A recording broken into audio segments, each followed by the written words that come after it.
واقعہ کربلا کے اندر جس ظالمانہ طریقے سے حضرت سیدنا حسین ابن علی رضی اللہ تعالی عنہ کو شہید کیا گیا، اس کے اندر ایک بڑی اہم بات وہ یہ کہ حضرت سیدنا حسین رضی اللہ تعالی عنہ کا قاتل کون ہے، اور اس سلسلہ کے اندر چشمدید گواہ امام زین العابدین رحمۃ اللہ علیہ کا بیان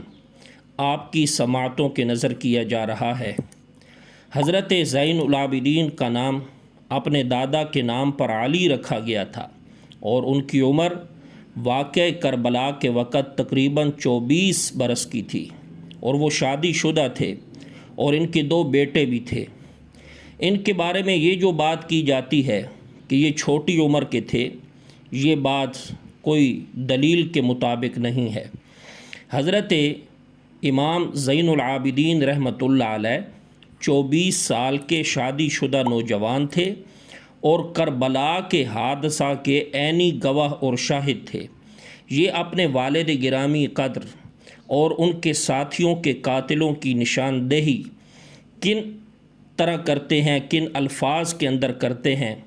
جب زین العابدین رحمۃ اللہ علیہ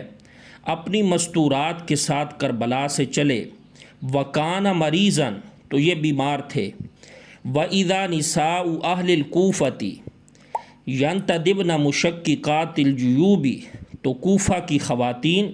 اپنے گریبان چاک کر کے ماتم اور بین کرنے لگیں،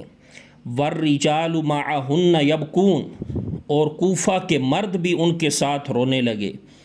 یہ منظر جب حضرت سیدنا امام زین العابدین رحمۃ اللہ علیہ نے دیکھا تو فرمایا، یہ کوفہ کے لوگ آج جو رو رہے ہیں، فَمَنْ قَتَلَنَا غَيْرُهُمْ، تو ان کے علاوہ پھر ہمیں قتل کس نے کیا ہے؟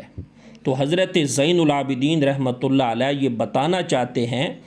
کہ یہی لوگ جو آج رو رہے ہیں،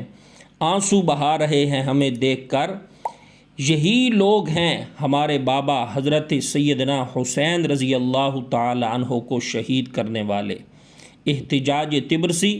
صفحہ نمبر 158۔